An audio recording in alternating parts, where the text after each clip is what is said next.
بسم اللہ الرحمن الرحیم. بند کر دو. الحمد للہ رب العالمین والصلاة والسلام علی سید الانبیاء والمرسلین سیدنا و مولانا محمد وعلی آلہ واصحابہ اجمعین. اما بعد، وعن عبد اللہ بن عمرو بن العاص رضی اللہ تعالی عنہ قال قال رسول اللہ صلی اللہ علیہ وسلم: خصلتان من كانتا فيه كتبه الله شاكرا صابرا: من نظر في دينه إلى من هو فوقه فاقتدى به، ونظر في دنياه إلى من هو دونه وحمد الله على ما فضله الله عليه كتبه الله شاكرا صابرا. ومن نظر في دينه إلى من هو دونه ونظر في دنياه إلى من هو فوقه فأسف على ما فاته منها لم يكتبه الله شاكرا ولا صابرا، او كما قال رسول اللہ صلی اللہ علیہ وسلم. بزرگان محترم، عزیزوں اور بھائیوں،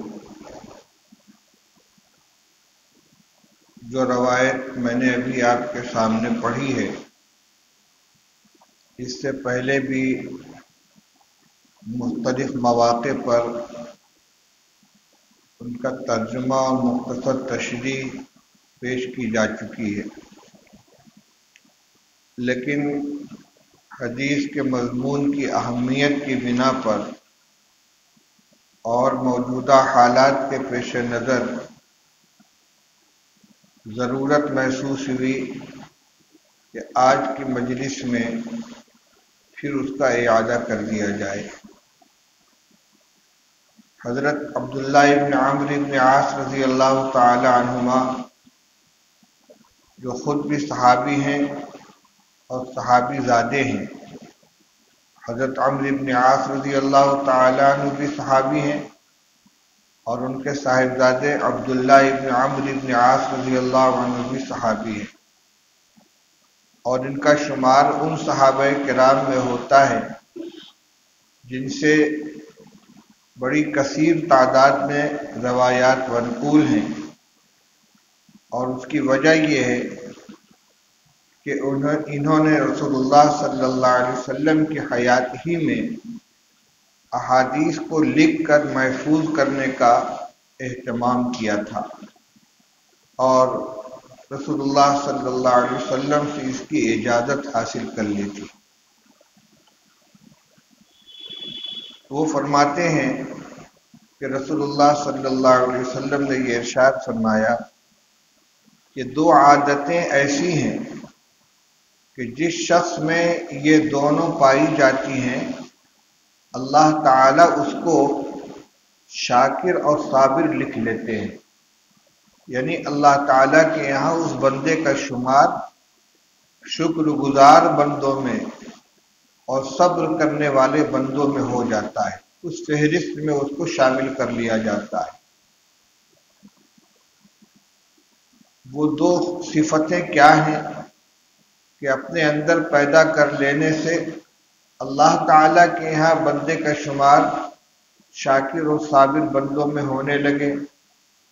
ارشاد فرمایا کہ جو شخص اپنے دین کے معاملات میں اپنے سے اونچے انسان کو دیکھے اور اس کی پیروی کرے، اور دنیا کے معاملات میں اپنے سے نیچے انسان کو دیکھے، اور پھر اللہ نے اس کے مقابلے میں اس کو جو فوقیت عطا فرمائی ہے اس پر اللہ کا شکر ادا کرے، تو اللہ تعالیٰ اس کو شاکر اور صابر بندوں میں لکھ لیتے ہیں.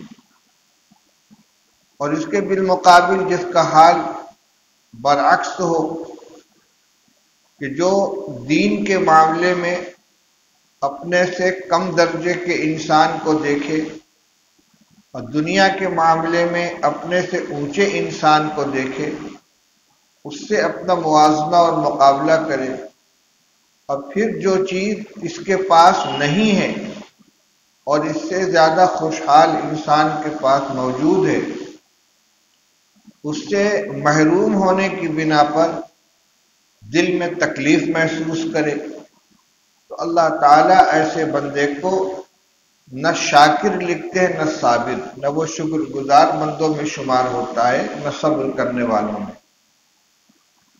روایت کا مضمون واضح ہے، بہت زیادہ تشریح کا محتاج نہیں۔ پہلی بات تو یہ کہ شکر اور صبر یہ دونوں اللہ کے نزدیک انتہائی پسندیدہ صفات ہیں، اور دونوں پر اللہ کے بڑے وعدے ہیں۔ شکر گزار بندے، اللہ کی نعمتوں کی قدر کرنے والے، دل سے، زبان سے اور اپنے عمل سے اس کا شکر ادا کرنے والے اللہ کے بہت محبوب اور مقبول بندے ہیں، اور اس شکر کی صفت پر دنیا میں بھی اللہ تعالیٰ نوازتے ہیں اور آخرت کے اندر بھی بلند درجات عطا فرماتے ہیں۔ دنیا میں نقد فائدہ تو یہ ہوتا ہے کہ اللہ تعالیٰ نے قرآن پاک میں بڑی تاکید کے ساتھ یہ وعدہ فرمایا ہے کہ لئن شکرتم لازیدنکم، اگر تم نعمت کا شکر ادا کرو گے تو ہم ضرور تمہاری نعمت میں اضافہ کریں گے، تم کو اور دیں گے۔ جس نعمت پر بندہ اللہ کا شکر ادا کرے، جتنا ملا ہے اتنے پر شکر ادا کرے کہ اللہ تو نے مجھے یہ نعمت عطا فرمائی، تیرا احسان ہے، میں تیرا شکر گزار ہوں۔ تو اللہ تعالیٰ کا وعدہ ہے کہ میں اور دوں گا، بہت تاکید کے صیغے کے ساتھ، ضرور بھی ضرور اس کو اور دوں گا۔ اور اس کے مقابلے میں فرمایا وَلَئِن كَفَرْتُمْ إِنَّ عَذَابِي لَشَدِيدٌ، اور اگر تم ناشکری کرو گے تو میری سزا بہت سخت ہے۔ آخرت میں ناشکری کی جو سزا ملے گی وہ الگ ہے، لیکن یہاں جو تقابل کیا جا رہا ہے کہ نعمت پر شکر ادا کرنے سے نعمت میں اضافہ، تو اس سے یہ سمجھ میں آتا ہے کہ ناقدری کی دنیا میں یہ سزا ملے گی کہ یا تو نعمت چھین لی جائے گی یا گھٹا دی جائے گی یا اس کی برکت اٹھا لی جائے گی۔ تو یہ شکر کرنے پر اللہ کی طرف سے وعدہ ہے۔ اسی طرح دوسری صفت صبر ہے۔ صبر کے معنی، صبر کے 3 معنی بیان کیے گئے ہیں۔ نیکی پر اپنے نفس کو جما لینا، برائی سے اپنے نفس کو روکنا، اور جو پریشانی اور مصیبت آئے اس کو برداشت کر لینا، شکوہ شکایت نہ کرنا۔ یہاں صبر کا یہی آخری مفہوم موقع کی مناسبت سے مراد ہے کہ اگر کچھ تنگی ترشی ہے، کچھ پریشانی ہے تو اس کو برداشت کرے، کسی سے شکایت نہ کرے، اللہ سے بھی شکایت نہ کرے، بندوں سے بھی شکایت نہ کرے۔ اس صبر پر بڑے وعدے ہیں۔ ایک عجیب وعدہ، انما یوفی الصابرون اجرہم بغیر حساب، کہ صبر کرنے والوں کو ان کا بدلہ بغیر حساب کے دیا جائے گا، یعنی نیکیوں کا بدلہ مختلف درجات میں ملتا ہے۔ بعض نیکیوں کا بدلہ ایک کا ایک ہے، جیسے کسی نے کسی نیک عمل کا ارادہ کیا تو صرف ارادہ کرنے پر 1 نیکی مل جاتی، اور اگر اس کو کر لیا تو 10 نیکی ملتی ہے، اور اگر رمضان کا مہینہ ہے تو 1 کی 70 ملتی ہے۔ اور ایک آیت نے فرمایا کہ جو لوگ اللہ کے راستے میں خرچ کرتے ہیں ان کی مثال اس دانے جیسی ہے کہ جس کو زمین میں ڈالا جائے اس سے 7 بالیاں اگیں اور ہر بالی کے اندر 100 دانے ہوں، یعنی ایک نیکی کا 700 گنا اجر ملے گا۔ لیکن 2 نیکیاں ایسی ہیں کہ جن کا کوئی حساب نہیں ہے۔ ایک تو روزہ کے بارے میں اللہ تعالیٰ نے فرمایا کہ الصوم لی وانا اجزی بہ، روزہ بندہ خالص میرے لیے رکھتا ہے، اس کا بدلہ میں دوں گا۔ کتنا دوں گا کوئی اس کی مقدار نہیں ہے۔ دوسرے صبر کے بارے میں فرمایا کہ انما یوفی الصابرون اجرہم بغیر حساب، بے حساب اجر ملے گا، بے گنتی ملے گا۔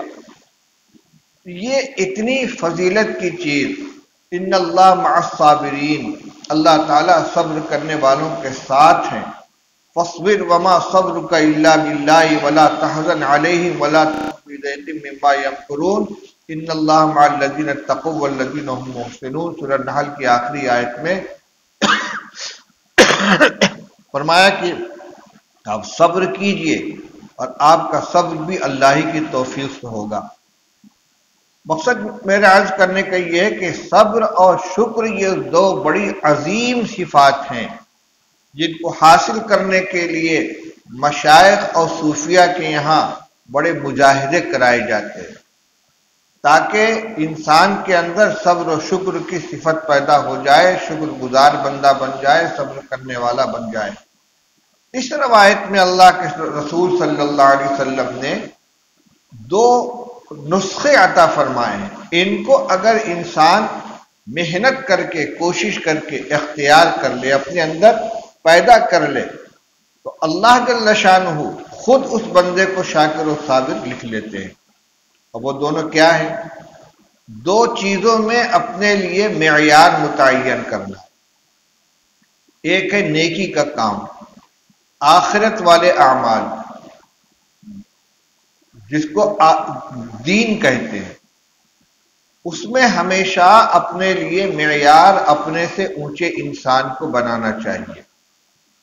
نیکی کے ہر عمل میں، چاہے وہ عبادات ہوں، چاہے وہ انفاق فی سبیل اللہ، اللہ کے راستے میں خرچ کرنا ہو، یا وہ صفات حمیدہ جو اللہ کو پسند ہیں، توکل ہے، قناعت ہے، ایثار ہے، تواضع ہے، غریبوں کا تعاون ہے، مختلف چیزیں، جو چیزیں اللہ کو پسند ہیں، جو صفات اللہ کو پسند ہیں، ان صفات کو اختیار کرنا یہ دین ہے۔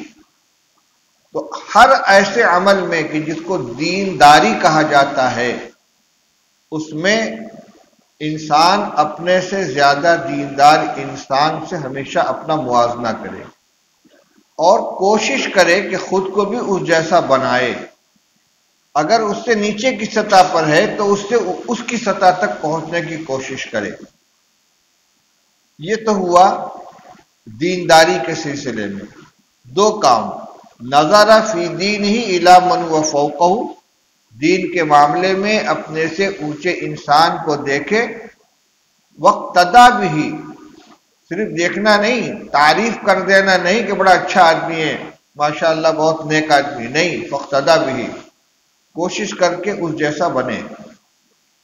اور دوسری طرف دنیا کی چیزیں ہیں، دنیا کی چیزوں میں روپیہ پیسہ ہے، کاروبار ہے، اسباب معیشت، رہائشی مکان ہے، سواری ہے، زندگی گزارنے کا جو اسٹیٹس ہوتا ہے، معیار ہوتا ہے، معیار زندگی جس کو کہتے ہیں، اسباب ضرورت ہیں، ان سب کے اندر اپنے سے کم درجے کے انسان کو دیکھے، اپنے سے غریب انسان کو دیکھے، اپنے سے بلکہ یوں کہیے پریشان حال انسان کو دیکھے اور اس سے اپنا موازنہ کرے۔ یقیناً جب اس سے اپنا موازنہ کرے گا تو اپنے آپ کو اس کے مقابلے میں خوشحال پائے گا، اچھا پائے گا۔ فرمایا کہ نظر فی دینی فی دنیا الی من هو دونہ فحمد اللہ علی ما فضلہ اللہ علیہ، پھر اللہ کا شکر ادا کرے کہ اللہ تعالیٰ نے مجھ کو اس سے بہتر بنایا ہے۔ مجھ کو اس کے مقابلے میں فوقیت عطا فرمائی ہے۔ تو دنیا کے سلسلے میں اپنے سے کمزور انسان کو دیکھے، موازنہ کرے، جائزہ لے، اور اس کے بعد جب دل میں یہ محسوس ہو کہ مجھ کو اللہ نے اس سے اچھا رکھا ہے، تو پھر صرف اتنے پر اکتفا نہ کرے بلکہ اس پر اللہ کا شکر ادا کرے کہ اللہ تو نے مجھ کو اس سے بہتر بنایا ہے۔ جس میں یہ دو چیزیں ہوں گی، دین کے معاملے میں معیار اپنے سے اونچے انسان کو بنا کر اس کی پیروی کرنے کی کوشش کرے، دنیا کی چیزوں میں اپنے سے کمزور انسان سے موازنہ کرے، اور جو اللہ نے اس کے مقابلے میں برتری عطا فرمائی ہے اس پر اللہ کا شکر ادا کرے، تو اللہ تعالیٰ اس کو شاکر و صابر لکھ لیتے ہیں۔ اب اس کے بالمقابل جو معیار الٹ دے اگر کوئی، تو اس کا کیا حشر ہوگا؟ فرمایا کہ جو شخص دین کے سلسلے میں اپنے سے نیچے انسان کو دیکھے اور دنیا کے سلسلے میں اپنے سے اونچے انسان کو دیکھے، پھر جو چیز اس کے پاس نہیں ہے اس پر اس کو تکلیف کا احساس ہو، افسوس ہو کہ مجھے فلاں چیز نہیں ملی اور فلاں کے پاس ہے، تو اللہ تعالیٰ کے یہاں نہ وہ شاکر ہوگا نہ صابر ہوگا، اور جو شاکر نہیں ہوگا وہ ناشکرہ ہوگا، اور جو صابر نہیں ہوگا وہ بے صبرہ ہوگا۔ جیسے شکر پسندیدہ صفت ہے، تو ناشکری پر اللہ کا عذاب بھی تو ہے۔ لئن شکرتم لازیدنکم، شکر ادا کرو کہ ہم بڑھائیں گے، ولئن کفرتم ان عذابی لشدید، ناشکری کرو گے تو ہماری سزا بھی بہت سخت ہے۔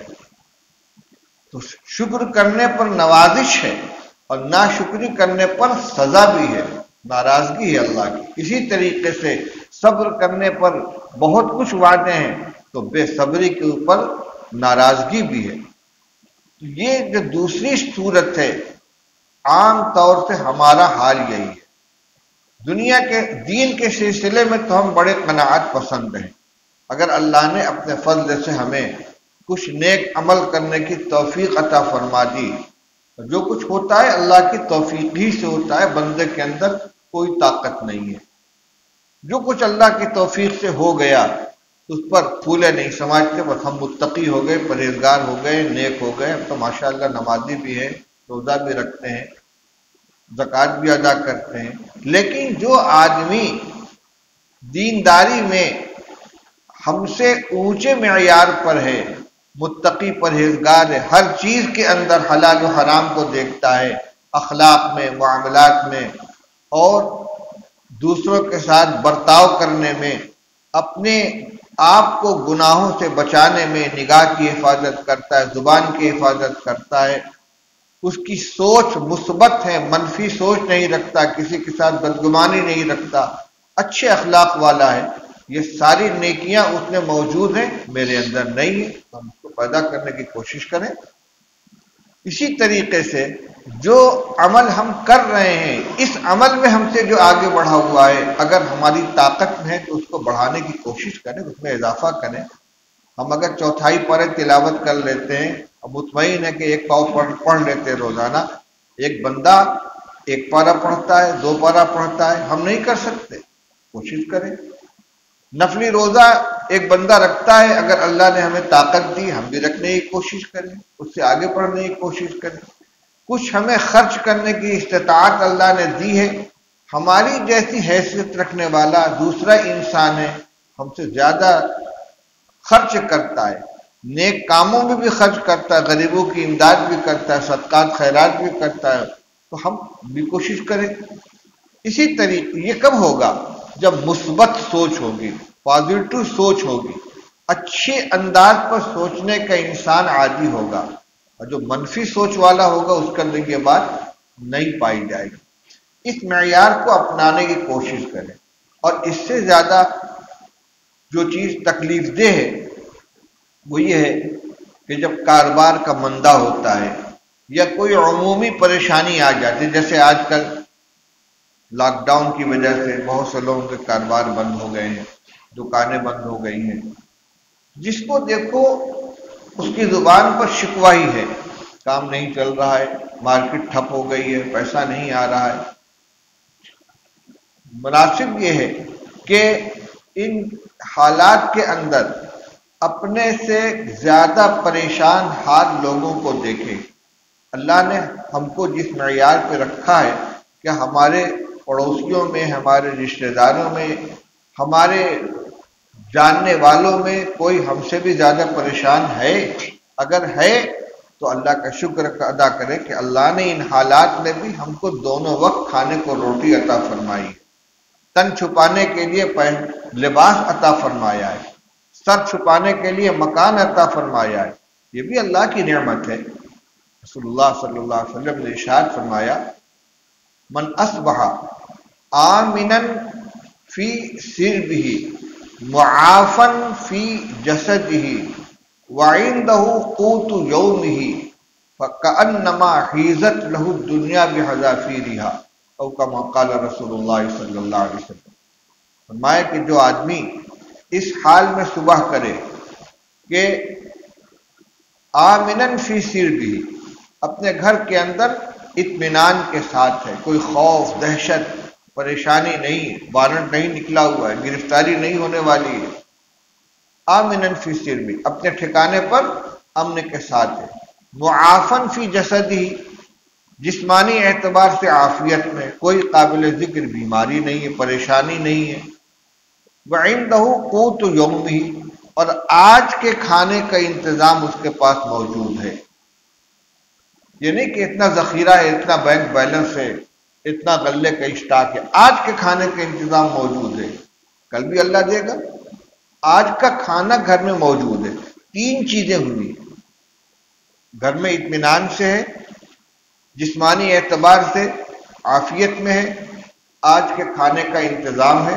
فرما فکأنما حیزت لہ الدنیا بحذافیرہا، تو گویا پوری دنیا سمیٹ کر اس کے قدموں میں ڈال دی گئی ہے، گویا پوری دنیا اپنے تمام ساز و سامان کے ساتھ سمیٹ کر اس کے قدموں میں ڈال دی گئی ہے۔ جس کے گھر میں کروڑ روپیہ ہو اور جس کے گھر میں آج کا کھانا ہو، آج کھائے گا تو اتنا ہی، جو رکھا ہوا ہے وہ کل کام آئے گا، کل جب آئے گا تو وہ پھر آج بن جائے گا، کل کا آج ہو جائے گا، اس کے ایک دن بعد جو دن آئے گا وہ آج بن جائے گا۔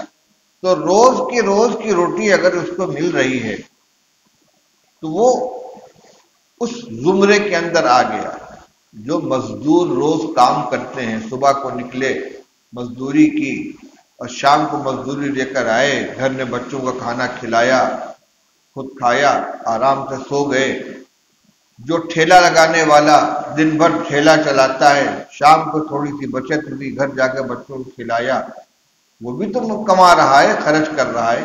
اور جو کروڑوں کا کاروبار کر رہے ہیں، ان کا بینک بیلنس ہے، وہ بھی اسی طریقے سے کھا رہے ہیں، کھلا رہے ہیں اپنے بچوں کو۔ تو یہ دیکھیں کہ اتنے کو کے بارے میں رسول اللہ صلی اللہ علیہ وسلم نے ہمیں یہ تعلیم دی ہے۔ ہمارے یہ تصور ہونا چاہیے کہ اتنا اگر ہم کو حاصل ہے کہ ہم اللہ کے فضل سے کوئی قابل ذکر بیماری نہیں ہے، جسم سلامت ہے، کوئی خوف نہیں، دہشت نہیں، خاص طور سے کوئی بے اطمینانی نہیں، اور آج کے کھانے کا انتظام موجود ہے، اور میں گویا ساری دنیا سمیٹ کر اس کے قدموں میں ڈال دی گئی۔ ایک روایت ہے، ایک صحابی کے پاس ایک صاحب اپنی ضرورت کا سوال لے کر آئے، تو انہوں نے فرمایا کہ کیا تمہارے پاس گھر ہے، حل لک بیت تاوی، کیا تمہارے پاس گھر ہے جس میں تم سر چھپاتے ہو؟ کہاں؟ کیا تمہارے پاس بیوی موجود ہے، شادی شدہ ہو؟ کہاں؟ فانت من الاغنیاء، تم تو خوشحال لوگوں میں سے ہو۔ اس نے کہا لی خادم، میرے پاس ایک باندی بھی ہے۔ فرمایا فانت من الملوک، تب تو تم بادشاہ ہو۔ ابھی پیسے کا کوئی تذکرہ ہی نہیں ہے، کاروبار کتنا چل رہا ہے، کھیتی کتنی ہے، مکان کتنا ہے، جائیداد کتنی ہے، رہنے کو گھر ہے، گھر چلانے کے لیے بیوی موجود ہے۔ فرمایا تم غنی ہو۔ اس نے کہا ایک خادمہ بھی ہے۔ فرمایا تب تو بادشاہوں میں سے ہو تم۔ میرے بھائی، ہمارا یہ معیار ہونا چاہیے، صرف تقریر اس لیے نہیں کی جا رہی کہ ہم بیان کر لیں، آپ سن لیں اور سبحان اللہ کہہ کے اٹھ جائیں، نہیں، اب تک یہ معیار بنائیں، ہم اپنی سوچ اسی رخ پہ ڈالیں کہ دین کے معاملے میں ہمیشہ ہماری نگاہ اپنے سے زیادہ دیندار انسانوں پر ہونی چاہیے، ہر چیز میں، عبادات میں، نوافل میں، تسبیحات میں، تلاوت میں، اچھے اخلاق اختیار کرنے میں، پڑوسیوں کے ساتھ حسن سلوک کرنے میں، غریبوں کی مدد کرنے میں، نیک کاموں میں خرچ کرنے میں، جتنی لائن کی نیکیاں ہو سکتی ہیں ہر چیز میں اپنے سے زیادہ دیندار انسان کو دیکھ کر اس کی پیروی کرنے کی کوشش کریں، اور دنیا کی پریشانی جتنی بھی ہو یقیناً ہم سے زیادہ پریشان حال انسان بھی موجود ہوگا، ہم اس پر نظر ڈالیں۔ اسی لیے تو ہدایت ہے کہ اگر کسی شخص کو مبتلا مصیبت دیکھو تو آہستہ سے یہ دعا پڑھو، الحمدللہ الذی عافانی مما ابتلاک بہ وفضلنی علی کثیر ممن خلق تفضیلا، اللہ کا شکر ہے کہ جس نے مجھ کو اس پریشانی سے محفوظ رکھا جس میں تم کو مبتلا کیا ہے، سنا کر نہیں، اسے تکلیف ہوگی اپنے جی میں، اس بندے کو اللہ نے جس پریشانی میں مبتلا کیا ہے اللہ نے مجھ کو اس سے محفوظ رکھا، اس پر اللہ کا شکر ادا کرے، وفضلنی علی کثیر ممن خلق تفضیلا، اللہ کا شکر ہے کہ جس نے مجھ کو اس پریشانی سے بچائے رکھا جس میں تجھ کو مبتلا کیا ہے، مجھے اپنی بہت سی مخلوق پر فوقیت عطا فرمائی ہے۔ ایک قصہ سنا کے بعد ختم کرتا ہوں۔ چھتہ مسجد میں ہمارے حضرت مفتی محمود صاحب نور اللہ مرقدہ بیٹھے ہوئے تھے اپنی نشست گاہ پر، ایک صاحب آئے اور قریب آ کر کان میں کچھ خسر خسر کیا انہوں نے، حضرت نے جیب میں ہاتھ ڈالا، کچھ رقم نکال کر ان کے حوالے کر دی، وہ اٹھ کر چلے گئے۔ تھوڑی دیر بعد جب وہ چلے گئے تو ایک صاحب نے کہا حضرت ان کی یہی عادت ہے، بڑوں کے پاس جائیں گے، جھوٹی پریشانیاں سنائیں گے، حالانکہ اللہ نے ان کو نوازا ہے، ان کو ضرورت نہیں ہے۔ حضرت نے فرمایا میں جانتا ہوں، میں واقف ہوں، تو پھر آپ نے کیوں دے دیا؟ تو میں نے اللہ کا اس شکرانے میں دے دیا کہ اللہ نے مجھ کو اس کی جگہ اور اس کو میری جگہ نہیں بنایا، اللہ کو اس پر قدرت تھی کہ وہ اس کو یہاں بیٹھا دیتا اور مجھ کو سائل بنا کر اس کے پاس بھیجتا اور میں جھوٹا عذر بیان کر کے، پریشانی بیان کر کے اس سے سوال کرتا، لیکن اللہ نے مجھ کو اس سے بچائے رکھا۔ بڑوں کی نگاہ کہاں تک ہوتی ہے؟ صرف اس تصور سے، اس خیال سے کہ اللہ نے مجھ کو ایسا نہیں بنایا، اس شکرانے میں نے نکال کر اس کو دے دیا، حالانکہ میں بھی جانتا تھا، میں اس سے کہہ سکتا تھا کہ اللہ کے بندے تجھ تو ضرورت مند نہیں ہے، تجھ کو تو ضرورت نہیں ہے۔ تو ہمیشہ آدمی کو اس پر نظر رکھنی چاہیے کہ جس حال میں بھی ہم ہیں اللہ نے بہتوں سے اچھا ہم کو بنایا ہے، کھانے میں، پینے میں، لباس میں، معیار زندگی میں۔ جس کی نگاہ اپنے سے خوشحال لوگوں پر ہوگی ہمیشہ تکلیف میں رہے گا، ہمیشہ تکلیف میں رہے گا، اس کا مکان کو دیکھے گا۔ ترمذی شریف میں ایک روایت ہے، ایک صاحب کہتے ہیں کہ میں اپنے سے خوشحال دوستوں کے ساتھ رہتا تھا، اس کی سواری دیکھتا تھا کہ میری سواری سے اچھی ہے، اس کا لباس دیکھتا تھا کہ میرے لباس سے اچھا ہے، تو مجھے بڑی تکلیف ہوتی تھی، تو میں نے اپنی صحبت بدل دی، مالداروں سے دوستی کرنے کے بجائے غریبوں کے ساتھ اٹھنے بیٹھنے لگا۔ اب تو دیکھتا ہوں میری سواری اس سے اچھی، میرا لباس اس سے اچھا، مجھے نجات مل گئی۔ یہ بڑا اچھا معیار ہے، اس کو اپنانا چاہیے۔ جو لوگ اونچی سوسائٹی میں بیٹھنے اٹھنے کے عادی ہوتے ہیں ان میں احساس کمتری پیدا ہو جاتا ہے، ہمیشہ اپنے کو دیکھیں کہ بھائی یہ تو اتنے میں ہے، میں اتنے میں ہوں، اس کی گاڑی ایسی، میری گاڑی ایسی، اس کا کپڑا ایسا ہے، میرا کپڑا ایسا ہے۔ کیوں اپنے سے اونچی سوسائٹی میں بن کر اپنے کو نیچا دکھلا رہے ہو؟ لمبے قد والے کے بغل میں کھڑے ہوئے تو ناٹے نظر آؤ گے، اور ناٹے کے بغل میں کھڑے ہو تو لمبے نظر آؤ گے۔ کیوں موازنہ کر رہے ہو اونچے خوشحال لوگوں سے؟ برابر والوں کے ساتھ رہو، اور زیادہ اچھا ہے کہ اپنے سے کمزور سے اپنا موازنہ کرو۔ تو یہ معیار ہمارا ہونا چاہیے جو حضور نے فرمایا کہ جو شخص دین کے معاملے میں اپنے سے زیادہ خوشحال انسان سے اپنا موازنہ کرے اور اس پر شکر ادا کرے، دنیا کے معاملے میں اپنے سے کمزور انسان سے اپنا موازنہ کرے اور پھر اللہ کا شکر ادا کرے کہ اس نے مجھ کو اس سے اچھا بنایا ہے، وہ اللہ کے نزدیک شاکر و صابر ہے۔ اور جو دین کے معاملے میں اپنے سے نیچے انسان کو دیکھے اور دنیا کے معاملے میں اپنے سے اونچے انسان کو دیکھے، پھر جو کچھ نہیں ملا اس پر اس کو تکلیف کا احساس ہو، نہ وہ شاکر ہوگا، نہ صابر ہوگا، نہ شکر گزار ہوگا، نہ صبر کرنے والا ہوگا۔ اس معیار کو سامنے رکھیں۔ اللہ تعالی ہمیں عمل کرنے کی توفیق عطا فرمائے۔ وآخر دعوانا الحمدللہ رب العالمین۔